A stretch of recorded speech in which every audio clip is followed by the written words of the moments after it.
Ayon po sa mga eksperto, may malaking potensyal sa XRP na umabot sa presyong $11 mula po sa kasalukuyang presyo nitong nasa $2 pababa. Pero ano nga ba ang mga sinyales at pattern na nakita ng mga analyst dito? At bakit ang Bollinger Bands squeeze na ito ang pinagkakaabalahan ng mga traders? Kaya ayan po ang ating aalamin sa video na ito. Pero bago po tayo magpatuloy ay nais ko lamang po munang bigyang linaw ang aking disclaimer kung saan ang nilalaman po ng video na ito ay hindi po ito isang financial advice. For education and information purposes lamang po ang layunin nito. Yan, umpisahan po natin sa kung ano po ang ibig sabihin ng Bollinger Bands squeeze. Yan, para sa mga hindi po pamilyar, ang Bollinger Bands ay isa po itong technical indicator na ginagamit upang sukatin ang volatility ng isang crypto asset. Kapag ang bands ay nagiging masikip or tight, ibig sabihin nito ay bumababa ang volatility at karaniwang sinusundan ito ng malakas na price movement pataas o pababa. Yan, makikita po natin dito ang isang chart na ibinahagi ni Ginong Ali Martinez na nagpapakita sa Bollinger Band Indicator. At yan po yung tatlo na mga linya. Ayan, meron tayong upper band, middle band, at saka lower band. Ayon po kay Ginong Ali Martinez, isa po siya sa mga eksperto sa technical analysis. Yan, ayon sa kanya ay kasalukuyang sumisikip ang Bollinger Bands ni XRP. At ayan nga, kitang-kita po natin sa chart na ito. Ang ganitong sinyales ay madalas na nagiging hudyat ng isang malaking pagbabago sa presyo. Sa madaling salita, para itong katahimikan bago ang bagyo. Ayan, silence before the storm. Ngayon ay bakit po sinasabing posibleng umabot sa $11 sa XRP? May isa pang mahalagang pattern na nakita po sa chart ni XRP. At ito naman po ang tinatawag na bullish pennant pattern. Ayan, ayan po ulit yan. Si Ginong Ali Martinez po ulit ang nagbahagi nito. Ito ay isang formation kung saan ang presyo ay gumagalaw sa loob ng isang masikip na range matapos ang isang malaking pag-akyat. Ayon po sa kasaysayan or historical data, ang ganitong pattern ay madalas na sinusundan ng isang breakout. Kaya kung susuriin ang historical performance ni XRP, ay nagkaroon po ng tatlong bullish pennants itong si XRP nitong nakaraang November hanggang December. Sa bawat pagkakataon ay nagkaroon po ng malaking pag-akyat sa presyo si XRP.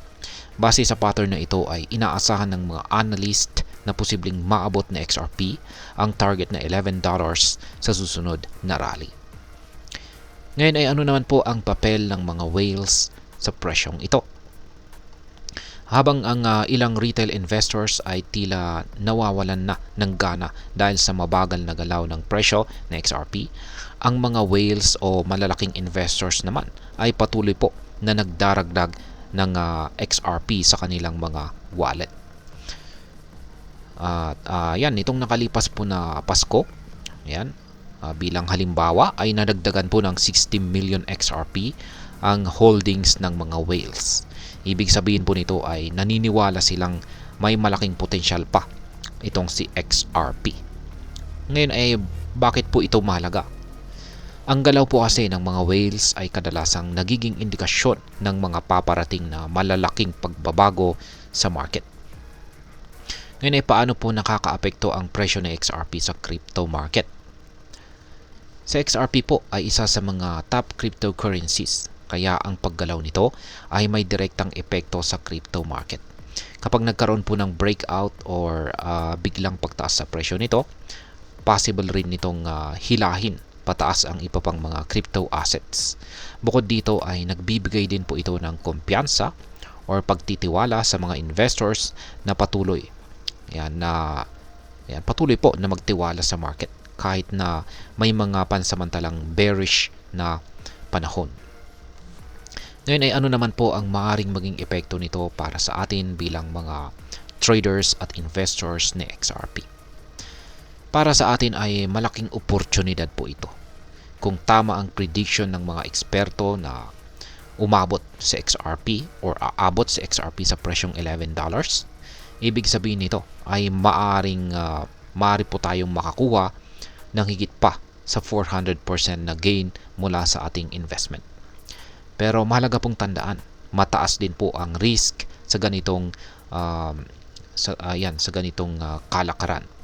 Kaya dapat po nating tiyaking naiintindihan ang mga technical indicators tulad po ng Bollinger Bands at saka bullish pennant bago po tayo mag-invest.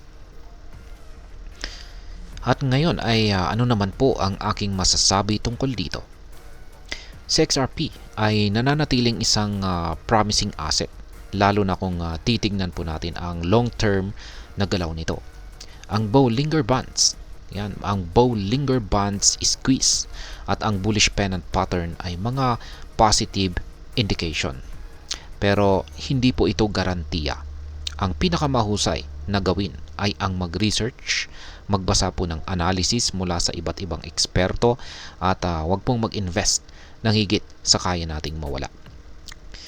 Kaya sa kabuuan ay ang crypto trading ay hindi po ito para sa may mahinang loob.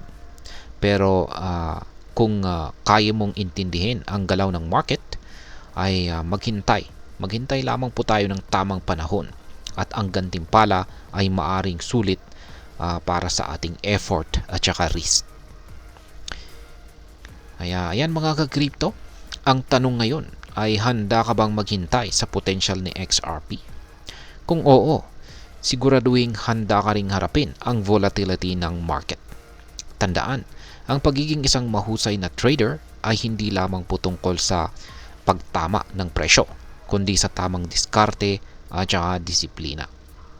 Huwag pong kalimutang i-like, i-share at mag-subscribe para sa mas marami pang crypto tips at saka insights. Salamat po sa panonood at hanggang sa muli mga ka-crypto.